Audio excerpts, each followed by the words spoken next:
था, हम लोग पढ़ने वाले थे WBC, ठीक है, white blood cells. White blood cells पढ़ रहे थे हम लोग, यानी कि श्वेत रुधिर कणिकाएं या कोशिकाएं, ठीक है। हम लोग पढ़ रहे थे श्वेत रुधिर कोशिकाएं,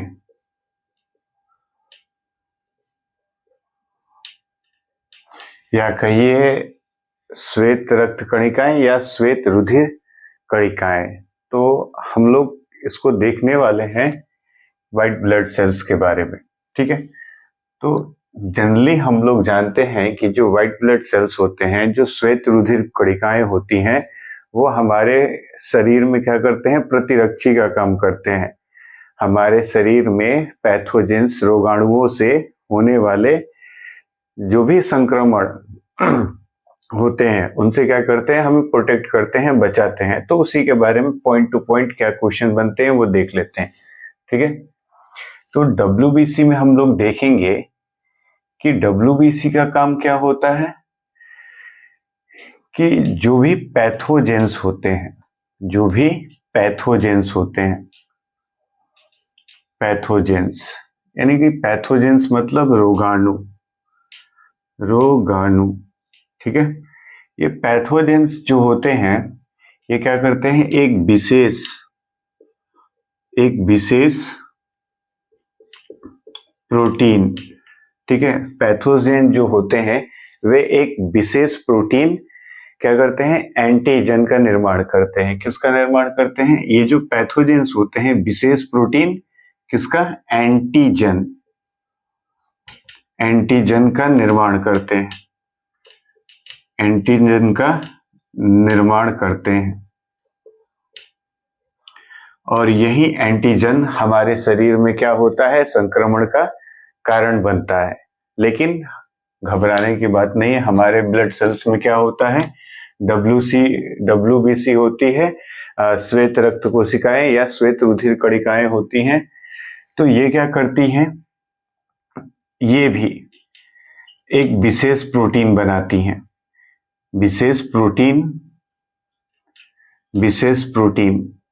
किसका, एंटीबॉडी का,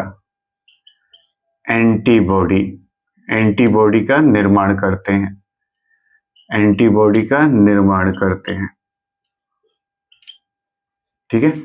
तो ये जो विशेष प्रोटीन का निर्माण होता है, एंटीबॉडी का निर्माण होता है, इसको कौन करता है, WBC, ठीक है। जो WBC होता है इसको बताऊंगा मैं जब आपको पार्ट्स ऑफ WBC बताएंगे कि उसमें कैसे बेसोफिल्स, न्यूट्रोफिल्स, स्नोफिल्स, मोनोसाइट्स और लिम्फोसाइट्स होते हैं। इनमें से कौन जो होता है तो एंटीबॉडी का निर्माण करते हैं। तो याद करने के लिए आपको भी बता देता हूं कि ये WBC में जो एंटीबॉडी का निर्माण करता है उसका नाम क्या है, तो उसका नाम है लिम्फोसाइट्स, लिम्फोसाइट्स, ठीक है।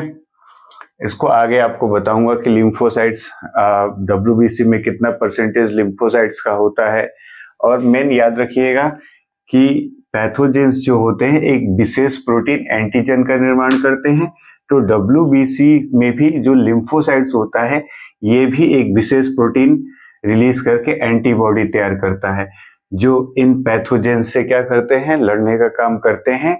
इसलिए क्या बोलते हैं, WBC को हमारे बॉडी का सोल्जर भी बोला जाता है, हमारे शरीर का सैनिक भी कहा जाता है, ठीक है। तो याद रखिएगा क्या बनता है कि WBC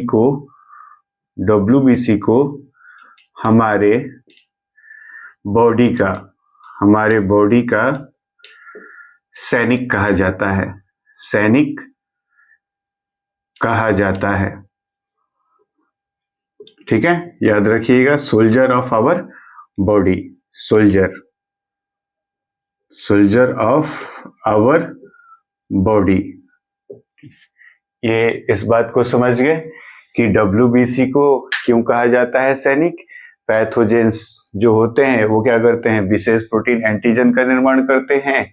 WBC में लिम्फोसाइट्स होता है, ये भी विशेष प्रोटीन के द्वारा एंटीबॉडी तैयार करता है और पैथोजेंस से होने वाले संक्रमण को क्या करता है, बचाता है।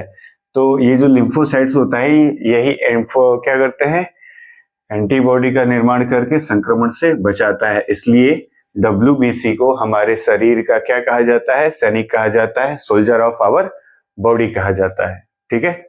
अब यहाँ पर देखिएगा कि जैसे RBC का निर्माण अस्थि मज्जा में हो रहा था, भ्रूणावस्था में लिवर में हो रहा था, तो इसमें भी हम लोग देखेंगे कि WBC का जो निर्माण है वो कहाँ होता है। तो ध्यान में रखिएगा कि WBC का जो निर्माण होता है, WBC का भी निर्माण बोन मैरो में ही होता है। बोन मैरो मतलब अस्थि मज्जा, बोन मैरो मतलब अस्थि मज्जा। और कहाँ होता है, तो लिम्फ नोड में होता है। कहाँ होता है, लिम्फ नोड्स में होता है। ठीक है, लसिका नोड्स में होता है। इसको क्या कहते हैं, लिम्फ। ठीक है, लिम्फ नोड्स। RBC का जो निर्माण होता है बोन मैरो अस्थि मज्जा या लिम्फ नोड्स में होता है। ठीक है। तो जैसे RBC के लिए जो ग्रेवयार्ड्स था, सिप्लिन था, सिप्लिन को ग्रेवयार्ड्स कहा जाता था, तो सेम WBC का भी डिस्ट्रक्शन कहाँ पे होगा, तो सिप्लिन में ही होगा। ठीक है, इस बात को याद रखिएगा कि जो इसका डिस्ट्रक्शन होता है, यानी कि WBC के लिए भी जो कब्रगाह होगा, कब्रगाह,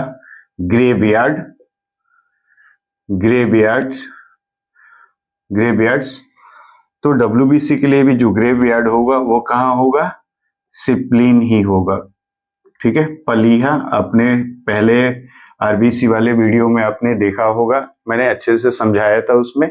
ठीक है, तो वापस से इसको क्या कर लेंगे, दोबारा से देख लीजिएगा। अब यहां पर देखिएगा कि जो WBC है, ठीक है, तो इसकी जो संख्या होती है, WBC की जो संख्या होगी वो आपकी होती है लगभग 4000 से 11000 तक। लगभग कितनी होती है, 4000 से 11000 मिलीमीटर क्यूब ऑफ ब्लड। यानी कि हमारे शरीर में जितना रक्त होता है उस रक्त का कितना होता है, 4000 से 11000 मिलीमीटर क्यूब में इनकी क्या होती है, संख्या हो जाती है। ठीक है, इसका जो जीवन काल होता है बड़ा कम समय का होता है। यानी कि WBC का जो जीवन काल होता है, जो जीवन काल होगा, WBC का जो जीवन काल होगा वो 3 से 5 डेज तक होता है। अगर मैक्सिमम की बात कर लें तो 7 डेज हम लोग बोल सकते हैं। ठीक है, इससे ज्यादा नहीं। जो RBC का जो जीवन काल होता है, जो लाइफ स्पैन होता है, वो कितने समय का होता है आपका, यहाँ पर लिखा है मैंने 3 to 5 डेज तो मिनिमम लिखा है। और वैसे कितने दिनों का होगा, मैक्सिमम कितने दिनों का हो जाएगा, ये 7 दिनों का हो जाएगा। अब इसमें और बात याद रखिएगा, क्या याद रखना है कि आपने देखा था कि RBC में जो केंद्रक नहीं होता है, ठीक है, लेकिन WBC का जो होता कोशिकाएं होती हैं, यानी कि WBC कोशिकाओं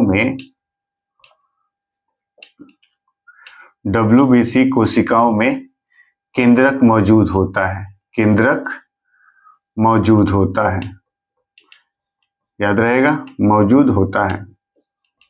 ठीक है, नेक्स्ट और क्या आपका हो जाएगा कि जो WBC की कोशिकाएं होती हैं इनमें केंद्रक नहीं होता है, न्यूक्लियस नहीं होता है।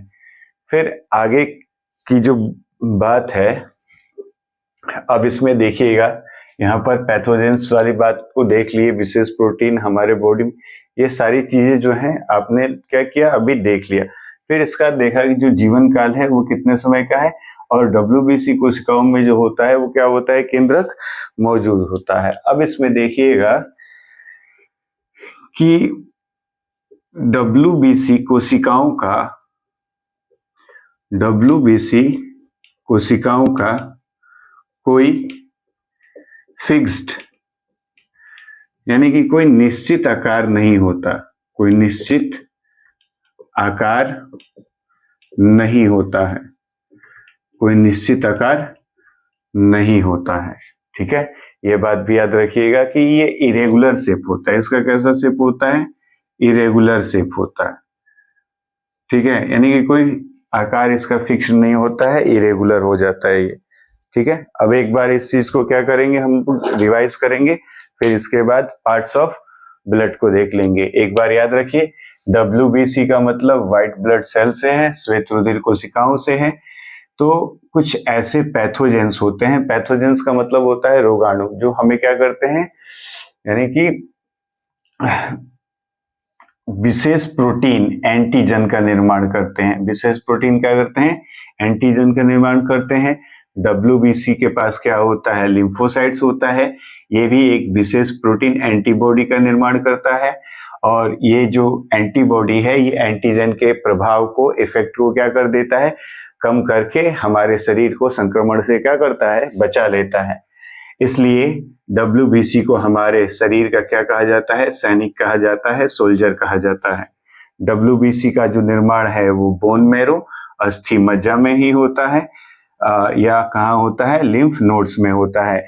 RBC की तरह WBC का भी जो कब्रगाह है वो क्या है? सिप्लिन ही है। ठीक है, यहाँ पर देखिएगा कि जो WBC की जो संख्या है वो 4000 से लेकर 11000 मिलीमीटर क्यूब ऑफ ब्लड, हमारे रक्त का इतना होता है। WBC का जो जीवन काल होता है वो 3 से 5 दिन का होता है, 3 से 5 दिन का, मैक्सिमम कहें अगर तो 7 दिन का हो सकता है। WBC कोशिकाओं में केंद्रक यानी न्यूक्लियस नहीं होता है, और WBC कोशिकाओं का कोई फिक्स्ड शेप भी नहीं होता है, कोई निश्चित आकार नहीं होता है, इसलिए मैंने यहाँ पर लिख दिया है इरेगुलर शेप होता है। ठीक है, इतना बात आपको WBC के बारे में अच्छे से ये समझ में आ जानी चाहिए। ठीक है, जो भी कॉन्सेप्ट आपको दिया जाता है ये डायरेक्ट क्वेश्चन ही है। ठीक है, इनको खोजने में, इकट्ठा करने में मेहनत लगता है, इसलिए आप लोग इसको क्या करेंगे? अच्छे ढंग से सीखिएगा और याद रखिएगा। एग्जाम में अक्सर क्या होते हैं? ये टकराते हैं। ठीक है ना। अब यहाँ पर देख लीजिएगा कि WBC के प्रकार को देखेंगे हम लोग। ठीक है, अब यहाँ पर हम लोग WBC के प्रकार को देखने वाले हैं कि WBC में 2 तरह के होते हैं। एक होता है ग्रेनुलोसाइट्स और होता है एक ग्रेनुलोसाइट्स। एक होता है ग्रेनुलोसाइट्स और दूसरा क्या हो जाएगा? एग्रेनुलोसाइट्स, यानी कि कणिकामय और अकणिकामय। अब इसके पार्ट्स को देखने वाले हैं, या हम लोग कह सकते हैं टाइप ऑफ WBC, यानी कि WBC में कौन से कणिकामय चीजें मिलती हैं और कौन अकणिकामय चीजें जो हैं वो मिलती हैं। तो यहाँ पर देखिएगा, लिखने वाला हूं मैं, टाइप्स ऑफ WBC, यानी WBC के प्रकार के बारे में हम लोग बात कर रहे हैं। WBC के प्रकार के बारे में, तो WBC का जो होता है ये 2 प्रकार होता है। पहला होता है कौन सा? ग्रेनुलोसाइट्स। ठीक है, और दूसरा आपका हो जाता है अग्रेनुलोसाइट्स। अग्रेनुलोसाइट्स, ठीक है, याद रखिएगा, एक होता है ग्रेनुलोसाइट्स और दूसरा होता है एग्रेनुलोसाइट्स। ग्रेनुलोसाइट्स को हम लोग बोलते हैं कणिकामय। ठीक है, कणिकामय, और इसको बोलते हैं अकणिकामय। अकणिकामय, ठीक है, ये याद रहेगा कि जो टाइप्स ऑफ WBC है इसको शुरुआत में हम लोग के कितने भागों में बांटते हैं? 2 भाग में। एक ग्रेनुलोसाइट्स यानी कणिकामय और दूसरा होता है एग्रेनुलोसाइट्स अकणिकामय। अब इसमें देखिएगा कि जो अकणिकामय है, जो कणिकामय होता है, ठीक है, तो कणिकामय में ये हो जाता है बेसोफिल्स हो जाता है, फिर हो जाता है स्नोफिल्स हो जाएगा, और तीसरे में हो जाता है आपका न्यूट्रोफिल्स। ठीक है। और एक ग्रेनुलोसाइट्स में आपका हो जाता है लिम्फोसाइट्स और मोनोसाइट्स। क्या हो जाएगा? लिम्फोसाइट्स हो जाता है और कौन सा हो जाता है आपका? मोनोसाइट्स हो जाता है। मोनोसाइट्स, इसको देख लीजिएगा, जिसको आप लोग क्या बोलते हैं? बेसोफिल्स के नाम से जानते हैं, ठीक है। इसको बोलते हैं स्नोफिल्स, स्नोफिल्स, और ये न्यूट्रोफिल्स, और ये क्या हो जाएगा? न्यूट्रोफिल्स। ये हो जाता है आपका लिम्फोसाइट्स, और ये हो जाता है मोनोसाइट्स, मोनोसाइट्स, ठीक है। लिम्फोसाइट्स और मोनोसाइट्स। अब इसमें आप लोग देख लीजिए कि ये जो टाइप्स ऑफ आरबीसी है, आरबीसी का प्रकार जो है, इसको ग्रेनुलोसाइट्स कणिकामय और एग्रेनुलोसाइट्स अकणिकामय में बांट दिया गया है। तो ग्रेनुलोसाइट्स में आप लोग किसको देखते हैं? तो इसमें 3 तरह के देखते हैं। एक बेसोफिल्स को देखते हैं, एक स्नोफिल्स को देखते हैं, फिर क्या देखते हैं? न्यूट्रोफिल्स को देखते हैं।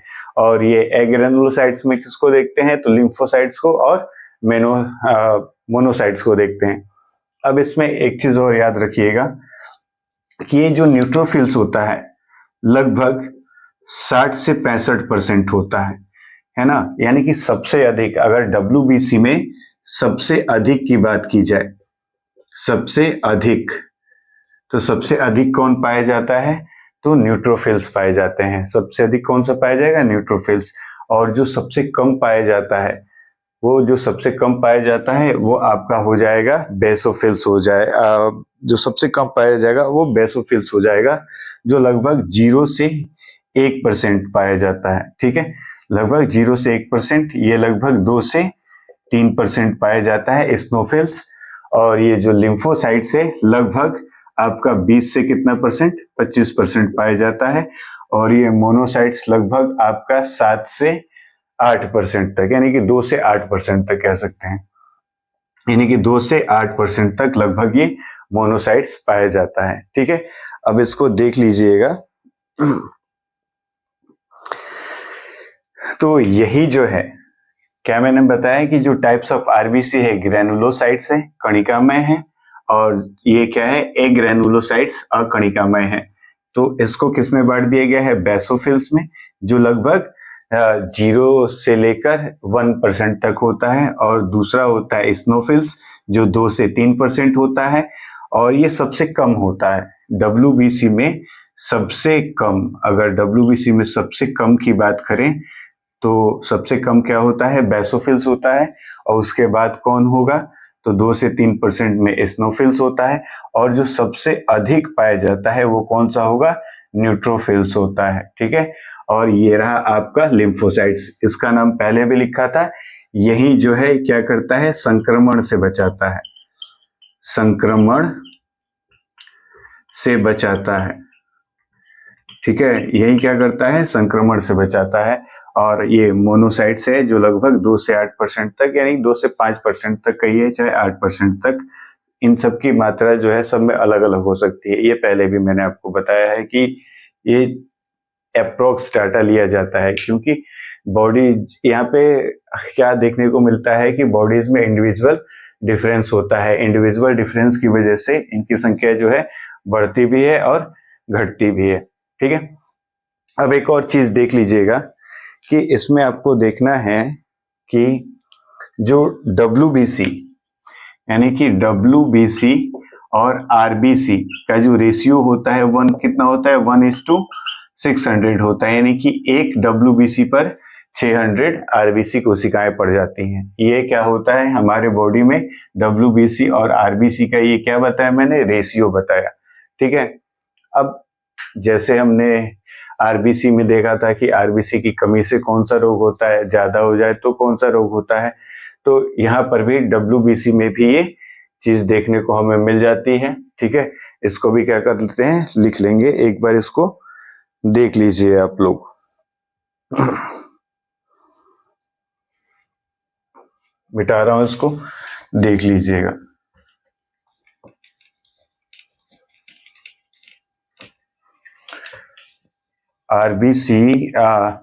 WBC की अगर कमी हो जाती है तो ल्यूकोपेनिया, है ना। यहाँ पर देख लीजिएगा क्या लिख रहा हूं मैं कि WBC की कमी के कारण, WBC की कमी के कारण, ठीक है, कौन सा रोग होता है? ल्यूकोपेनिया, ठीक है, ल्यूकोपेनिया, ठीक है। अगर यही WBC की अधिकता हो जाए, WBC की अधिकता, WBC के अधिकता के कारण ल्यूकोसाइटोसिस होता है। अगर यही WBC का जो उत्पादन है ना, WBC का एबनॉर्मल उत्पादन हो।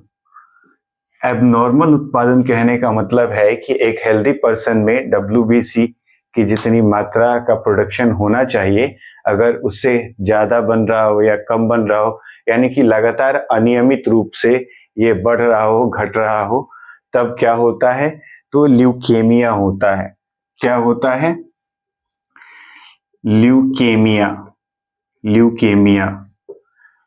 ल्यूकेमिया रोग हो जाता है, ठीक है। तो ओवरऑल जो है ये WBC से रिलेटेड जो भी क्वेश्चंस आपके बन रहे थे वो मैंने आपको क्या कर दिया, यहाँ पे समझा दिया। याद रखिएगा कि WBC की कमी के कारण कौन सा रोग होता है? तो WBC की कमी के कारण, यानी कि शरीर में WBC की क्या हो जाए? कमी हो जाए, डेफिशिएंसी हो जाए, या कहेंगे लैक ऑफ कह दें, ठीक है ना। तो कौन सा होता है? ल्यूकोपेनिया रोग होता है। और WBC का जो अधिक हो जाए, यानी कि जरूरत से ज्यादा बनने लगे, तो क्या होता है? ल्यूकोसाइटोसिस होता है। क्या होता है? ल्यूकोसाइटोसिस होता है। और WBC का जो उत्पादन एबनॉर्मल तरीके से हो, जैसे हेल्दी पर्सन में होता है उस तरह से ना हो, अनियमित हो, तो ल्यूकेमिया होता है, जिसको हम लोग रक्त कैंसर के नाम से भी जानते हैं। किस नाम से जानते हैं? रक्त कैंसर के नाम से भी जानते हैं, ठीक है। तो ये जो टॉपिक था हमारा WBC का, अब एक लास्ट रह गया है आपका प्लेटलेट्स। ये जनरल टॉपिक हम लोग पढ़ रहे हैं, लगातार इसी तरह से बने रहिएगा। आपको जनरल टॉपिक के सारे इजी वे में सारे कलेक्शंस, सारे क्वेश्चंस एक जगह इकट्ठा, आप किसी भी लेवल में एग्जाम की तैयारी कर रहे हो, किसी भी वनडे एग्जाम के लिए, तो ये पर्याप्त है, ठीक है। बाकी जैसे टॉपिक समाप्त होगा, ये फाउंडेशन की तरह चल रहा है कि यानी कि जनरल क्वेश्चंस जो भी है, यानी कि साइंस के जो भी जनरल टॉपिक्स एग्जाम्स में पूछे जाते हैं आप लोगों से, तो ये सारे क्या कर रहे हैं, एक फाउंडेशन की तरह टॉपिक वाइज करके ये सारी वीडियो आपको दी जा रही है। सारे टॉपिक्स का कलेक्शन, क्वेश्चंस एक जगह करके दी जा रही है। जब ये सारे टॉपिक्स कलेक्शन खत्म हो जाएंगे, तब हम लोग क्या करेंगे, पर डे 30 क्वेश्चंस का सब मिलाकर प्रैक्टिस करेंगे, ठीक है। थैंक यू, मिलते हैं अगले वीडियो में, धन्यवाद।